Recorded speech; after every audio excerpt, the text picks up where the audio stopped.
I'm Kara Hart with Checkoff Chats, a content partnership with the United Soybean Board on Brown Field. Joining me, I have Lucas Lentsch, the United Soybean Board CEO. Lucas, thanks for joining me today, and we're going to talk a little bit more about you. I know you've been really busy since stepping into this new role of yours. You've been traveling all across the country, meeting with United Soybean Boards in almost a dozen states. Yeah. Tell us a little bit more about your travels and where you went and Sure. those visits. Well, Kara, first off, thank you for the opportunity to visit with you today on Checkoff Chats. When I think about working for the United Soybean Board, it's always been about the farmer. And nothing brings me closer to agriculture than face-to-face time on the farm with our farmer board of directors. They're all volunteers, and they show up for years of service. Literally, they can serve at least three-year terms. And to get to know them over the course of 9 years is an incredible privilege in the boardroom, but to get to meet them on their turf, there's nothing that replaces on-farm time, whether that's at the kitchen table in the machine shed or out running in the buddy seat on the tractor. So pretty fun. Tell me, what states did you visit? I was fortunate. I was able to route myself through Illinois, Iowa, Wisconsin, Minnesota, up through the Dakotas and down to Nebraska, Kansas, reached out to Colorado, down through Kansas, Oklahoma, and back home through Missouri on this first run. So what kind of things did you see when you went to the farm? Was it all planting? It felt like at first I was under a rain cloud for most of the visit, and it's just the way it worked out. A lot of moisture was coming in towards the end of April, early May here. The time, though, to talk about the spring crop going in or the challenges on the farm to say that you've been on one farm, you've truly just been on one farm. The commonalities, they plant a crop and they harvest it, but everything in between is negotiable in terms of how they do it and why they do it the way they do. And so spending that time with our stakeholders, I think, taught me a great deal. Can you share some more personal experiences that you had, some of those connections that you made visiting some of those farmers? And I know I've known you for a while from your South Dakota days, sure. and I'm sure probably seeing some familiar faces, it sounds like, on your trip too. Yeah, some of the unexpected opportunities happened even in the state of Minnesota.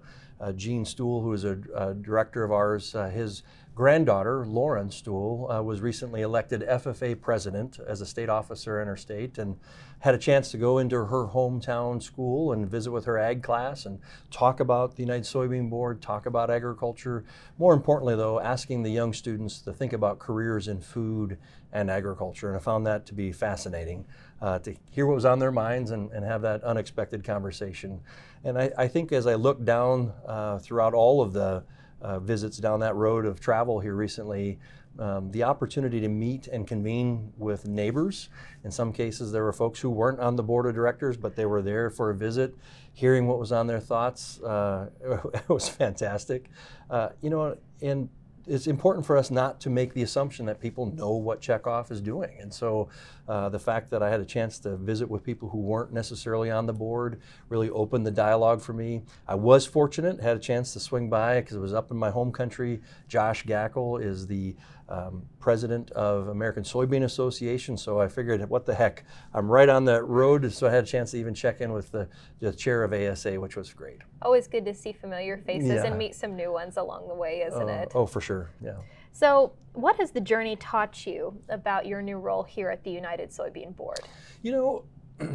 It's one thing to sign up for this role and work for a board of directors and have a staff to work with and the industry relationships. Along that travel was also getting to know the QSSBs, or what we call the Qualified State Soybean Boards. I was able to visit 8 of their locations. And I'm just proud of the fact that we're all Checkoff working on behalf of soy farmers. Soybean producers are out there doing the hard work, but the bedrock of promotion, every farmer is first and foremost a local zip code, and nobody serves that better than the QSSBs. Those Qualified State Soybean Boards are working hard on farmers' behalf. So seeing that in action was great for me, and understanding how we fit at a domestic and even international level really connected the dots. But overarching all of that is that our farmers are making major investments every year, and our job, the privilege that we all have in the Checkoff system, is to go to work for them to ensure there's value in the supply chain waiting for them at this year's harvest, next year's harvest, and the years after that. And not only domestically but internationally.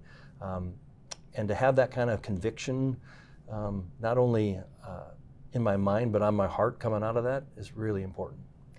On the heels of Memorial Day and with your experience as a commanding officer with the Army National Guard, what similarities do you see between farmers and the servicemen and women of our country? Well, I have two thoughts. Food security is national security. What are farmers and ranchers on behalf of all of agriculture, what they do on their farms to bring food not only to the animals that we feed, but to the nutrition to the tables that we consume, to the value add energy aspects of our renewable fuels, all the way through to the innovation of industrial and commercial products. I'm just so thankful that they do what they do, and they care for their land, and they create the crops and the products and the livestock that they do, so that we have this food security. A fed nation clearly is a secure nation.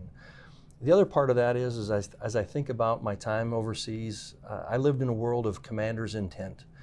I was a captain and I worked for a lieutenant colonel, and the commander's intent he handed down from the colonel that he worked for, who worked for the general.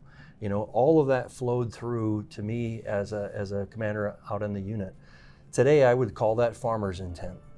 That level of leadership and guidance that I have at the day in and day out work of my office, I'm proud to focus in on farmer's intent. What is their intent for Checkoff, and bringing that intent to life? That's the job that I have.